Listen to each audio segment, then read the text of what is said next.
Over 280 million adults worldwide face depression every single year. So, on the first episode of Creatively Happy, I will be talking about the issues that one faces in the work environment or in a corporate environment as a designer, and how you can get over these issues, tackle these issues, and sometimes even fix yourself mentally towards these issues. I'll be dividing this video into 4 common problems or issues that one faces in the corporate world. So you can casually walk through all 4 of these, and I suggest watching the entire video to ingest everything that I have to say here. So the first issue is something which is embedded deep inside the corporate system at large. It's called the Employee Improvement Program. Now, it goes by multiple names in different companies. Now, in this program, employees are put into different circles or evaluated based on, say, their actions, the results that they're driving, as well as the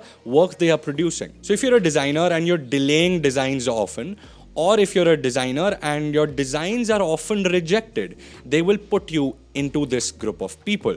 Now a lot of companies will beat around the bush and never tell you that you're in this group. But oftentimes, if a company is straightforward, they'll straight up tell you the issues that you're having and why you are in said group. Now, in this group, you are definitely treated differently. You often have to get on calls with multiple people in different parts of the organization. You might be monitored closely, and because of this, micromanagement will double almost. And if not executed well, it will bring down your morale and will hinder your design process in general. Because while this program is going on and it might be to help improve your work, it can hit your ego, so as to say, or it can even hit your preconceived notions of your own designs in the long run. When I was put into this program, I had 2 major questions. 1, why am I being treated differently? Number 2, will I even survive in this organization, or should I start looking for another job? Now, how do you stop questioning yourself?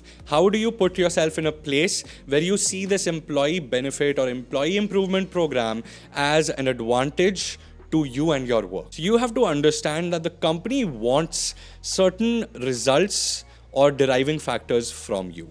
And if you aren't able to produce that, they will be forced to put you into this. None of those designers have anything against you. It's just that they are managing you and they have to answer for your hiccups. And that is completely okay. If you're someone who is facing this, make sure first of all that you talk to your superiors who you're comfortable with, and you ask them appropriate questions. Things like, why was I put into this program? What do you think are the key points that I can improve at? Or what are the key points you feel will help me benefit the most from this program? Now, this step will not only help you in the program, but will establish that you are actually interested in improving yourself. That will ensure that you don't have to look for another job. Now, another major thing to do after you enter this program is to be upfront with people. Oftentimes, you'll be given certain tasks, you'll be given certain assignments that you need to complete before a given date. However, if you're upfront with them and tell your peers or tell your superiors that since I'm in this program, I would like to take fewer assignments and fewer tasks. Once I get great at them, I'll increase the number of responsibilities that I have at a given time. Number 3, under this will be definitely to take some time off for yourself. A lot of times when you're questioning yourself, you want to make sure that you take a break after office or after work. You go out, do your favorite things. Stop pushing yourself into working, say, overtime or working more hours. That will not only harm your mental health, but will also decrease or deplete the quality of work you are doing in your work. So what's the point of even being in that program if you're harming yourself by pushing yourself too much? Guys, it's okay to not be in the top 5 or top 10 of an organization. You will get there over time. Once you understand what the program is for, once you understand that it's not against you personally, but the company just wants you to improve your quality of work, quantity of work, or whatever the factors might be. Now, moving on to another chapter of what even I faced in my life is micromanagement. And micromanagement is something I spoke about in the first portion. What does micromanagement mean? Micromanagement simply means someone who's superior to you or is monitoring you is continuously or again and again coming to you, asking you for updates, asking you for how things are going, or even giving you advice in the middle of your work. Oftentimes, designers like us are designing, say, multitude of screens, or we're doing some form of research. Now, if somebody comes again and again, wants us to make changes in the middle of our work, we often tend to lose our paths. And the final result is often not what even they want. So their micromanagement is affecting our macro work. Now, there are very simple ways to tackle the whole micromanagement dilemma. So the first tactic is to get yourself a nice big gun. Jokes aside, this again will hit you personally because you will start questioning whether you're doing the right thing at every single step. And it will create a behavior of you checking up with everyone whether your designs are all right or not. So what are some of the solutions to tackle managers who might micromanage, or how to get over the whole micromanagement dilemma? So the first thing is to communicate your tasks and updates up front with your managers. Oftentimes, these managers don't do these things on purpose. They're only worried that they have to answer somebody else, or they have to keep track of time. So because of that, they might get into a state of micromanagement, and you have to understand and empathize with their position as well. So every day or every 2 days, whatever is suitable for you, communicate with them through an email, through a video call, or text, telling them where your designs have reached and where you intend to take these designs to. It could be just research work, but you're just giving him a good, healthy progress report. That way, instead of him or her coming to you again and again, you go to them once a day and just give them your progress of the day. You don't necessarily have to show them your screens until they ask for it, but giving them updates of where the project is and what you are doing behind the scenes can be an important part in fixing this whole issue. Don't be afraid to assign certain tasks to your subordinates or to people who might be junior to you. Oftentimes, we feel giving somebody else a task, especially in a new organization, might not be the best thing to do. However, if that is not done, there'll be too much burden on you. And above that, you are being micromanaged. Now, this is something which is kind of a hack, but it works really well. I used to go to somebody else's desk, to meeting rooms with other colleagues or other designers, and I just wasn't at my place all throughout the day. What happens is, when people know you will be found at a certain place, it's easier for them to go there and just micromanage you. But in this case, if you have a good office space or if you're working offline, it's best just to go to some other place and say you're sitting somewhere else so that they don't disturb you again and again. And especially if you're with other people, there's a tendency that they won't micromanage you. By the way, guys, before I move on, if you have any suggestions for any of these points, or if you face something that you have a suggestion for, make sure that you put that in the comments. Why should everyone miss out on the great learnings or the lessons that you had in life? Number 3 issue, which is a more personal issue, not the issue of an organization, but that's something that you face there, feeling inferior or feeling less of a designer in front of a senior designer who has work which might be subjectively better than yours. Now, design is subjective. So what another designer might be designing in the organization might be very different from what you think of design. Now, the only downfall, in my opinion, is that you'll start to lose originality. A lot of times, it might not affect you mentally, but it will affect your work. What will happen is that you will start to see their designs and try and copy their styles because you know that works, or you know people appreciate that. So apart from all the mental health issues that might come with this, the biggest issue here will be that you start copying someone else and you lose out on originality. And in the long term, you'll feel trapped in this position where you're having to design like somebody else and you never find your own style of design. Remember, even in UI design, everyone has a different style.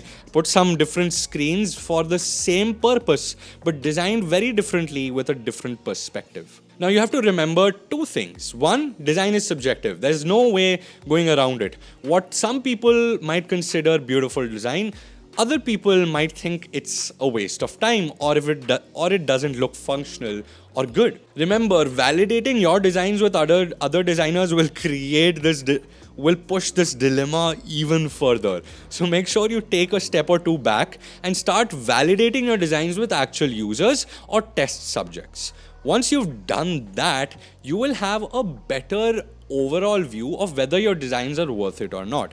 Even after that, if you feel you can improve your designs, go ahead. But remember, your style is yours only. Now, last but not the least, I quickly want to talk about something that I faced. I will take no names. I will not name which company this happened to me in. Now, I call this dilemma, personally, the fishing for fish. Where people who are working inside the organization form a sort of a mafia, where what they bring in as ideas, what they bring in as employees are theirs for the taking.